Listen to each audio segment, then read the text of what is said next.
नमस्कार दोस्तों, मैं विनय शर्मा, वास्तु एक्सपर्ट और एस्ट्रोलॉजर, आप सभी का अपने चैनल में बहुत बहुत स्वागत करता हूं और आशा करता हूं कि आप सब स्वस्थ होंगे, सुरक्षित होंगे।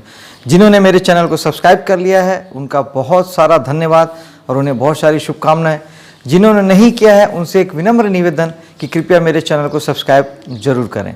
दोस्तों, बात करते हैं वृषभ लग्न की और मई के महीने का। मई के महीने में वृषभ लग्न वालों के लग्न में सूर्य आएंगे 15 तारीख से। सूर्य आपके चौथे भाव के स्वामी हैं। चौथे भाव के स्वामी का लग्न में आने का अर्थ ये हुआ कि आपकी ऊर्जा, आपका ध्यान या तो मकान बनाने में लगेगा, वाहन खरीदने में लगेगा, घर के सुख शांति में लगेगा, या घर के लिए कुछ आप सुख सुविधाएं जुटाने में आपकी ऊर्जा खर्च होगी। इसके बाद चलते हैं दूसरे भाव की ओर। दूसरे भाव में आपके शुक्र 2 तारीख को आ जाएंगे और पूरे महीने विराजमान रहेंगे।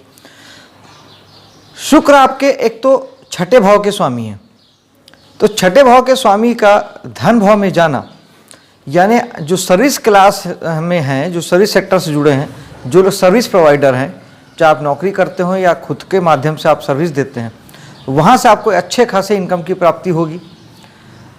छठा भाव वाद विवाद का भी होता है, तो धन को लेके आपको किसी प्रकार के वाद विवाद का सामना भी करना पड़ सकता है। चूँकि शुक्र आपके लग्नेश भी हैं, यानी आप इस पूरे महीने आपकी पूरी की पूरी जो ऊर्जा है वो धन कमाने की ओर ही लगने वाली है। परिवार और कुटुंब में आप ध्यान देंगे। जिस परिवार में, कुटुंब में आपने जन्म लिया है वो भी हम दूसरे भाव से देखते हैं, तो आपकी बहुत सारी ऊर्जा अपने परिवार और कुटुंब के साथ लग सकती है।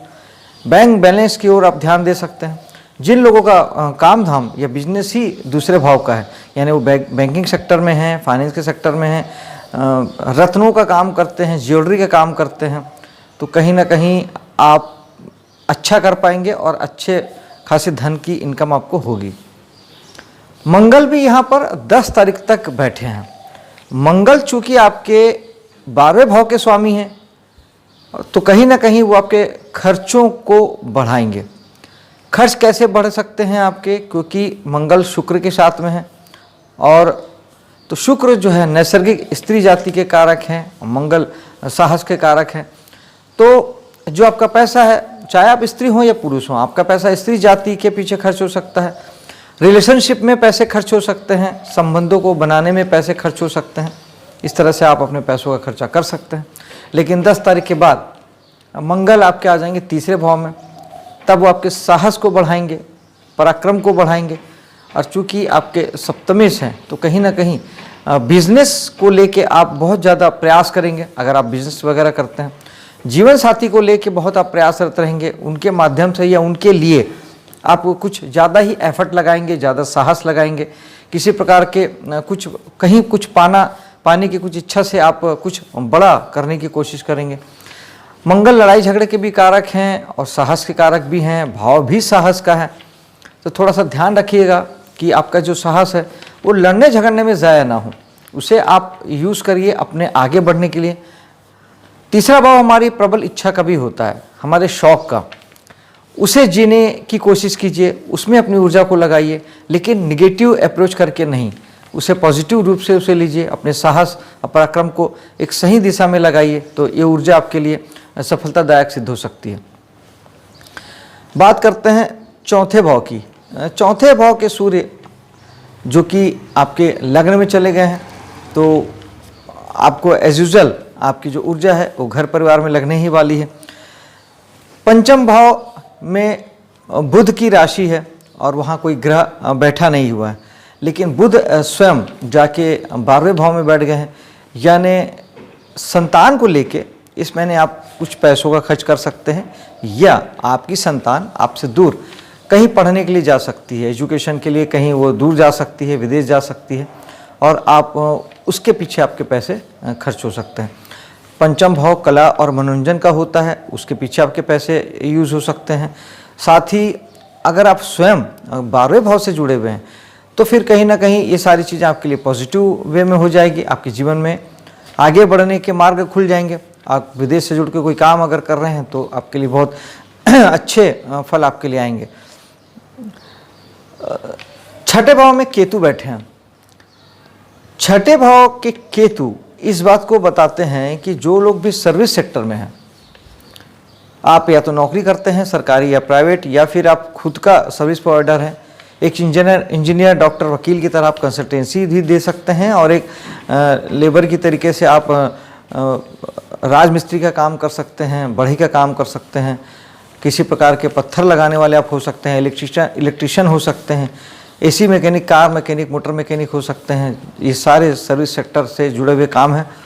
तब फिर केतु हो सकता है कि आपको ये सारे कामों से डिटैच करें, या आपको यहाँ से हटाने की कोशिश करें, या आप काम बदलने की सोचें, या बदल भी चुके हों आप काम, क्योंकि केतु ऐसा करते हैं। उसके लिए फिर इलाज एक ही है कि आपको सर्विस सेक्टर में अगर आप हैं तो आपको, जब तक केतु यहाँ हैं, आपको इन चीज़ों के प्रति आपको योगी बनना है, यानी स्वयं से वैराग्य धारण करना है, केवल और केवल कर्म करना है, क्योंकि केतु के पास केवल पैर है। दिमाग नहीं लगाना है, सपने नहीं सजाना है, भविष्य की प्लानिंग नहीं करनी है, कहाँ पहुँचना है ये नहीं सोचना है। अगर ये सारी चीज़ें आप करते हैं तो आपको कहीं कोई तकलीफ़ नहीं आएगी, आप करके देख सकते हैं। अगर आप छठे भाव के लिए, जॉब सेक्टर के लिए आप योगी बन सकें तो फिर ये समय आपके लिए है, और आप बहुत अच्छा उन्नति भी करेंगे, आगे भी बढ़ेंगे, और सब कुछ बेहतर ढंग से चलेगा।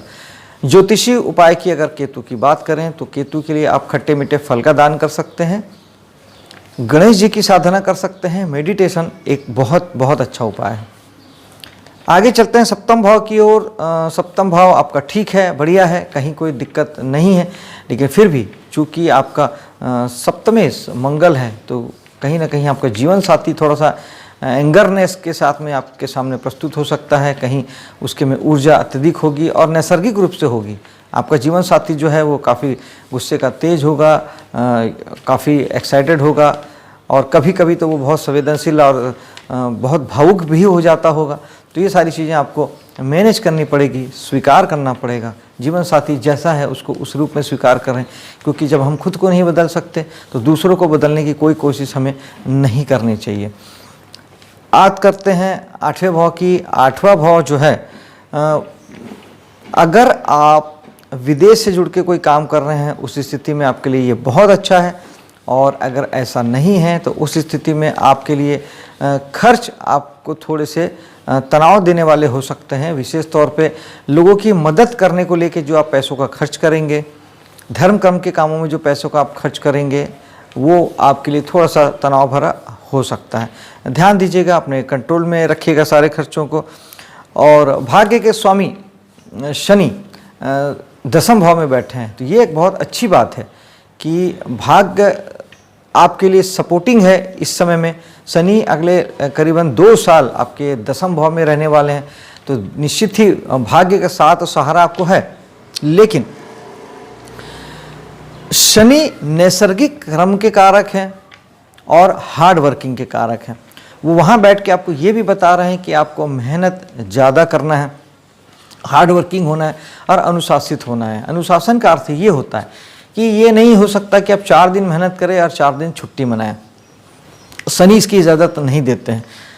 आप जितनी मेहनत करेंगे उतना ही आपका भाग्य बनेगा, आप जितनी मेहनत करेंगे उतना ही जीवन में आप आगे बढ़ेंगे, आप जितनी मेहनत करेंगे उतनी ही आपकी प्राप्तियां होगी। ये शनि आपके लिए कहानी या स्क्रिप्ट लिखते हैं इस महीने की। इस महीने की क्या, अगले 2 साल की। तो आपको मेहनत करना ही होगा, अनुशासित रहना ही होगा। टाइम टू टाइम उठना, जागना, सोना, खाना पीना, काम करना, इसे अनुशासन कहते हैं। इसे ढीला मत पड़ने दीजिएगा।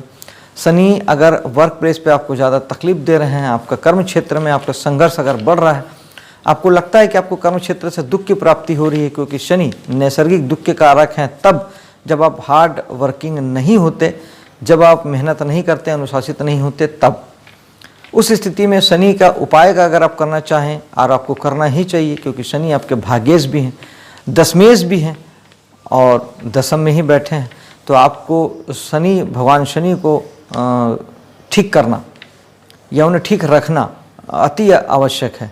उसके लिए आप भगवान शनि को तेल चढ़ाइए। शनिवार के दिन शनि मंदिर में जाके सरसों का तेल या तिल का तेल आप चढ़ा सकते हैं। भगवान शनि इससे बहुत खुश होते हैं।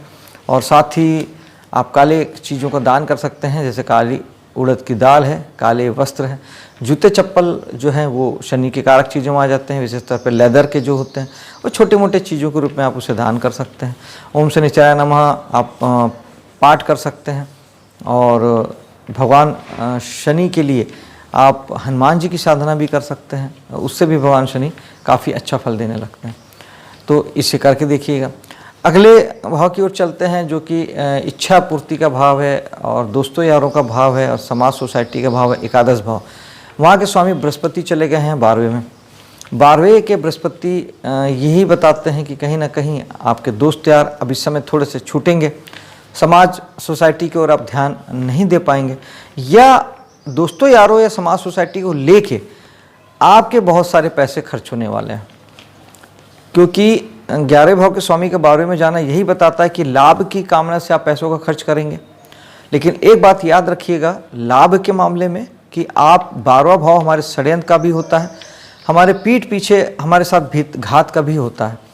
तो जब भी आप पैसों का इन्वेस्टमेंट करें तो इस लाभ की प्राप्ति के लिए तो इस बात का विशेष ध्यान रखें कि अच्छे से जांच पड़ताल करके करें, नहीं तो आपके साथ धोखा हो सकता है, फरेब हो सकता है और आपको पैसों का नुकसान उठाना पड़ सकता है। इसलिए ज़्यादा अच्छा होगा कि सीधा सीधा बैंकिंग सेक्टर में ही आप पैसे का इन्वेस्टमेंट करें, बैंकों में एफडी वगैरह कराएं, वो आपके लिए बेस्ट ऑप्शन है। दोस्तों यारों और समाज के पीछे आपके पैसे खर्च हो सकते हैं। बृहस्पति हैं केवल शुभ कामों में ही पैसों का खर्च कराते हैं, ये बहुत अच्छी बात है। बृहस्पति आपके 12वें भाव में आ गए हैं तो इसका मतलब यही है कि अब आप लोगों की मदद करने में, सहायता करने में, मंदिर आदि बनवाने में, पूजा पाठ करने में, घर में पूजा पाठ करने में, या किसी धार्मिक गुरु या व्यक्ति को दान देने में अपने पैसों का खर्चा आप कर सकते हैं। 12वें भाव में आपके राहु भी बैठे हुए हैं।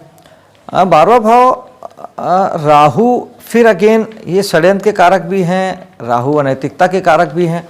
12वां भाव हमारे खर्च का है, तो आपके बहुत संभावना इस बात की बनती है जब तक राहु आपके 12वें भाव में कि आपके पैसे धोखे और फरेब में जा सकते हैं, आपके साथ कोई चीट कर सकता है, षड्यंत्र कर सकता है। इस बात का विशेष ध्यान रखें। राहु मेडिटेशन के कारक हैं, 12वां भाव भी मेडिटेशन का होता है, इसलिए ध्यान जरूर करें। आपको इंसाइट्स मिलेगा, आपको मार्गदर्शन मिलेगा, आप सही दिशा में जा पाएंगे, सोच पाएंगे। और गुरु और राहु के आने से गुरु चंडाल योग भी बन सकता है, तो फिर ये भी आपके लिए गलत सोच समझ की ओर आपको ले जाएगा, क्योंकि जब तक राहु अक्टूबर तक यहाँ हैं वो गुरु चंडाल योग बनाएंगे। और गुरु कहीं ना कहीं हमारा ज्ञान है, तो हमारे ज्ञान को ग्रहण लगाने का काम जो है राहु करता है। इसीलिए मैं आपसे कहता हूँ कि मेडिटेशन कीजिए। राहु के लिए एक सूखा नारियल बहते जल में हर शनिवार के दिन आप बहा दीजिए। बहता जल आसपास नहीं है तो भगवान शंकर के मंदिर में चढ़ा दीजिए, ये राहु का उपाय होता है। चाय कॉफ़ी का दान भी राहु का उपाय होता है। राहु के लिए माँ सरस्वती की पूजा बेस्ट ऑप्शन है। माँ काली की भी की जा सकती है, माँ रूप की कोई भी पूजा हो, दुर्गा हो, काली हो, सरस्वती हो, ये राहु को काफ़ी ठीक करता है। और साथ ही इस बार आपके 12वें भाव में 4 ग्रह हैं, सूर्य, बुध, गुरु और राहु। तो कहीं ना कहीं ये 4 ग्रह इस महीने आपके खर्चों को काफ़ी बढ़ाते हैं। तो बेटर है कि चूँकि 12वां भाव हमारे हॉस्पिटल का भी होता है, तो आप लगभग एक हफ्ते में, प्रति हफ्ते हर 5 से 6 दिन में, 7 दिन में किसी आसपास किसी हॉस्पिटल का एक चक्कर मार आइए, अंदर जाके थोड़ा 10 मिनट बैठ लीजिए। और अगर वहाँ पे कैंटीन वगैरह है तो वहाँ का चाय पी लीजिए, पानी पी लीजिए। तो ये आपको हॉस्पिटलाइज्ड होने से बचाएगा। आपके पैसों का खर्चा आपके सेहत संबंध में नहीं होगा, इससे आपकी बचत हो जाएगी। और इन्वेस्टमेंट कीजिए, क्योंकि इन्वेस्टमेंट भी एक खर्च होता है। तो जब आप इन्वेस्टमेंट कर देते हैं तो आपको और पैसों का खर्च नहीं होता। दोस्तों, आपके लिए मैं ना शुभ और सफल हो इसी कामना के साथ मैं अब आपसे विदा लेता हूं। मेरे वीडियो को लाइक शेयर कीजिएगा, मेरे चैनल को सब्सक्राइब कीजिएगा। मिलता हूं आपसे अगले वीडियो में, तब तक के लिए जय हिंद।